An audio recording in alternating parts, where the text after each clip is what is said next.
In today's video, I'm going to teach you how to change the default product in Shopify. This is really about controlling which product variant shows up first for your customers, such as the default size or color that appears on your product page.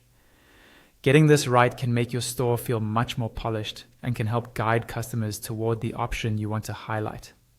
First, log into your Shopify admin dashboard. Once you're on the main admin page, look at the menu on the left-hand side. There, you'll see a section labeled Products. Go ahead and click on Products. This will open a list of all the products in your store.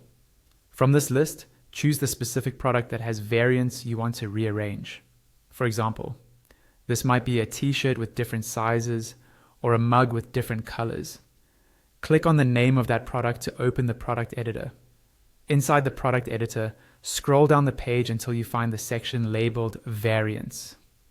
This section contains all the different versions of that product, such as each size or color. If you have multiple variant categories, like size and color, you may see them grouped.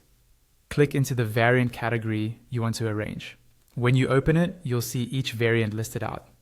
On the left side of every variant row, you should see an icon with 3 vertical dots or a similar drag handle. Move your cursor over that area. Once you hover over it, you'll be able to click and hold, then drag that variant up or down. Now, drag and drop the variants into the order you prefer. Place the variant you want to be the default at the very top of the list. Take a moment to confirm the order makes sense, because the first one in this list is what Shopify will show by default on the product page. When you're happy with the arrangement, look toward the bottom of this variant category window and click Done to confirm your changes.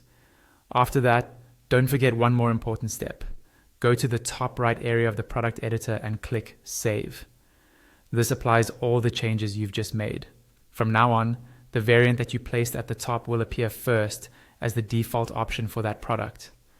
That's all you need to do to change the default product variant in Shopify.